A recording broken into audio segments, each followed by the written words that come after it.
Hi, I'm Bill Doherty, your host for Hands on Harwich, and welcome to episode number 2, where we'll be talking to Jeremy Gingras about the Brooks Academy Museum and many of the things that are here. We're sitting in the park that's in back of Brooks Academy, and if some of you haven't had the opportunity to spend a little quiet time, you should come down and see some of the historical things that are here. For example, we're sitting in front of the monument for the American Revolution that's over here in this little brick thing. But one of the nice things, in the middle of a village, in the middle of Cape Cod, you have the quintessential New England feeling where we have a space of quiet in the midst of the hubbub and traffic that's all around us.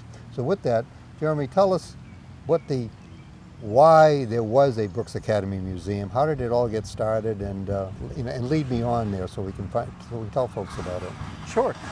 The Brooks Academy Museum is the Brooks Academy building, which originally dates back to 1854 when it was a private school, and it was turned over to the town in the late 1800s to become a high school and a school for the town.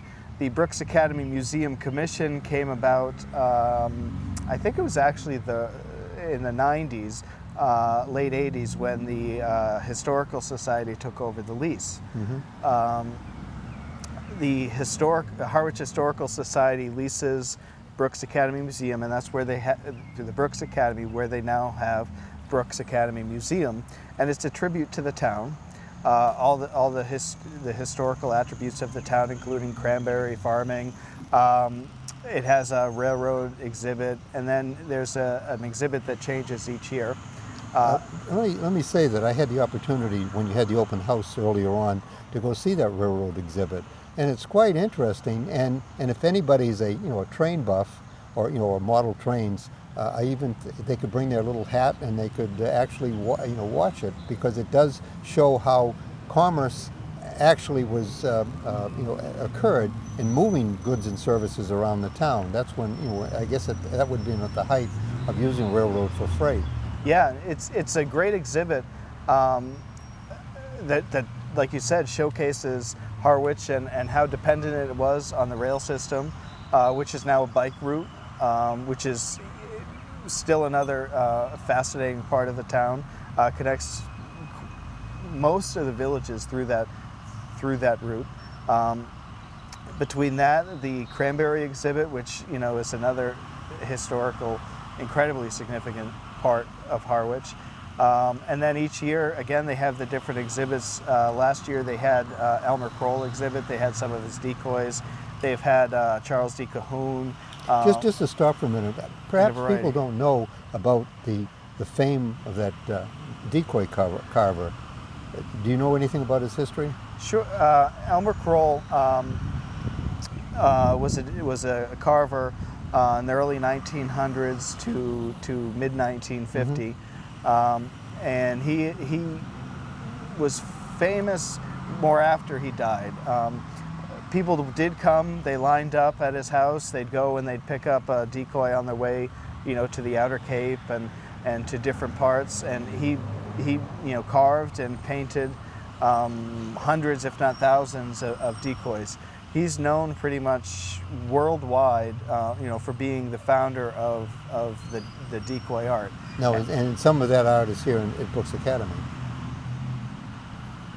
It has been on display here, yeah. We have some pictures and stuff of his art.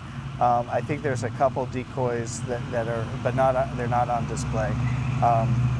It's understandable considering how valuable they are. Yeah, they're quite significant. Some of them have gone for over $1 million. So it's quite a expensive art form for most normal Harwich folk. And where did Kroll live? He lived in East Harwich. He lived right on the corner of Church Street and Route 39, which then, when he lived there, was just Church Street. Right in an old house there, right across from where Latimer Chiropractic is right now, and he had a barn where he sold and made and carved and painted, and we're in the process. We're rebuilding the barn. we'll have an exhibit open there, so we've got lots of cool stuff going on, which is a big part of what the Brooks Academy Museum Commissioning is doing right now. Is that the barn they're going to move here? Yes. Yeah, okay. Yeah. So they're actually going to take that barn and physically locate it here. Yes. Yeah. Yeah. It's been ongoing for a few years now, and in the summer of 2014, the barn will be open for the general public, which is a great thing. That once the museum is open for the season, people will be able to see different things. Normal museum hours they're open mid-June to mid-October, and people will be able to come visit not only the museum but also the Kroll Barn as well. And then at the same time, across the street from Brooks Academy, actually it's on the same piece of property that the Brooks Academy operates, is our farmers market. Farmers market, yeah. It's for the same period of time. Right. Thursday afternoons throughout the summer, basically in line with when they're open, when the museum's open, mid-June to Columbus Day, October. They have a farmers market every Thursday afternoon. There's about 20 to 25 vendors with a variety of things from vegetables, different fruits, pies, pastries, jams, jellies, cookies, you name it, spices, all kinds of stuff. There's a wide variety of things that are available. And of course, we have our famous herb garden people that are here in Harwich. Yes. That we grow fresh herbs, and we also have the lavender farm. Those are all represented here, at that farmers market. And for those who are so dedicated, so much workaholics, Wi-Fi is available if they come to the market. It's a great thing for anybody. Everybody needs to eat. Why not eat local? Buy local, buy fresh. Yep. It's really the way to go. Absolutely. And that's all incorporated as part of the Brooks Academy experience. Yes, that's part of the the Harwich Historical Society. They're the nonprofit that does that, along with the Agricultural Commission of the town, and through the Brooks Academy Museum Commission. That's just one of the many things that happen on the grounds of the Academy that the Commission is in control of.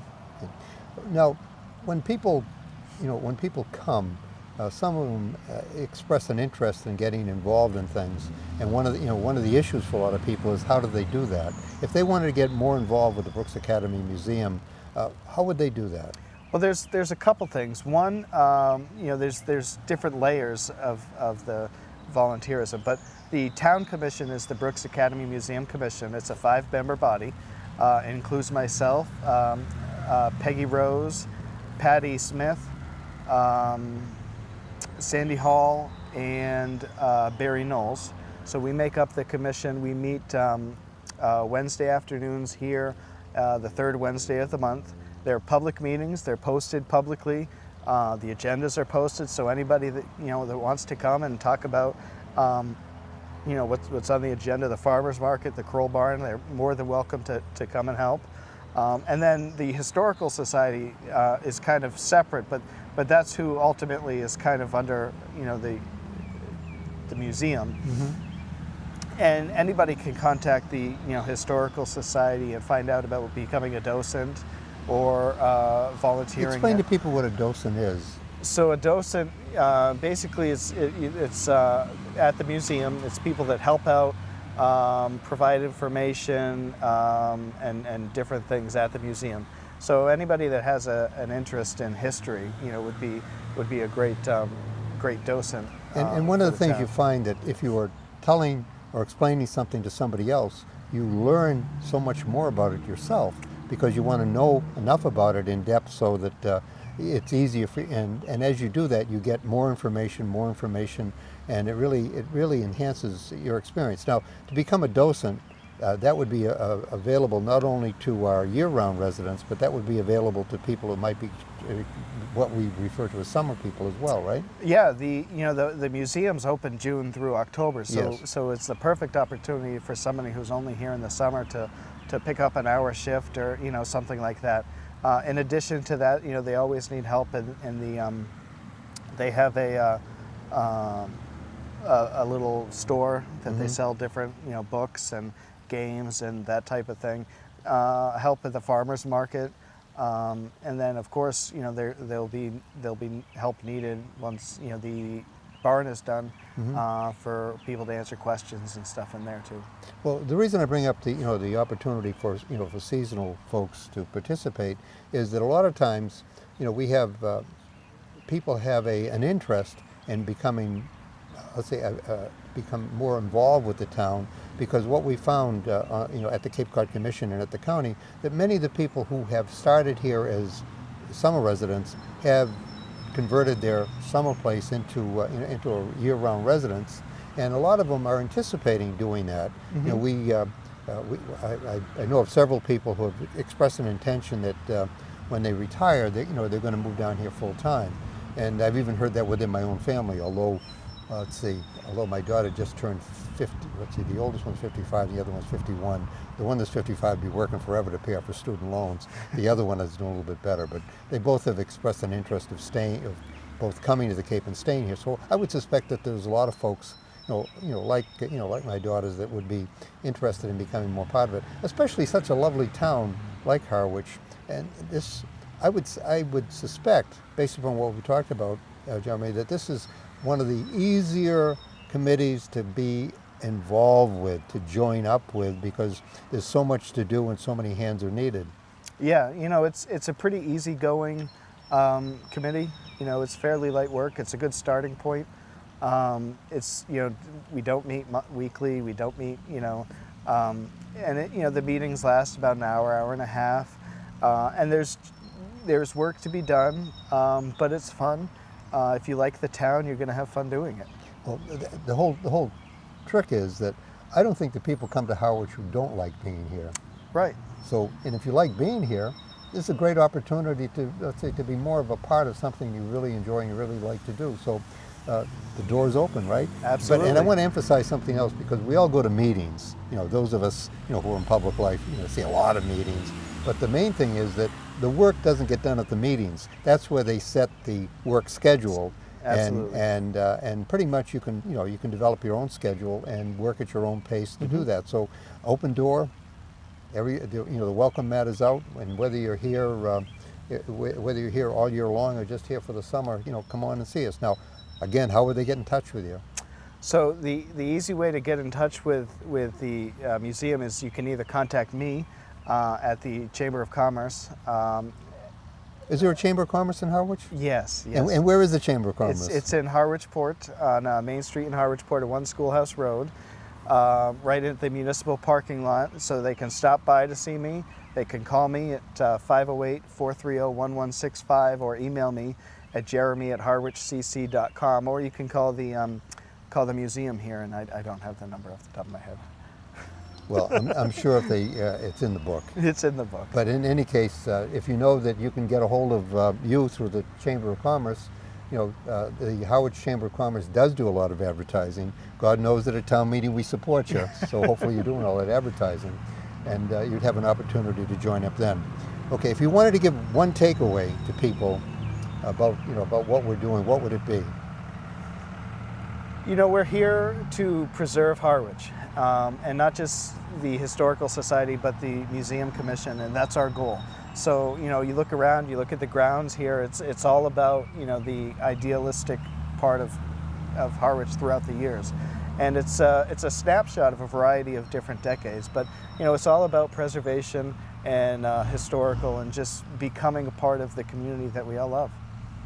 Becoming part of a community we all love, so that we continue to make wise choices for what we need and protect what we have. So with that, I want to thank the viewers for spending some time with us to watch episode number 2 of Hands on Harwich. And our guest has been Jeremy Gingras, who has been part of the Brooks Academy Museum.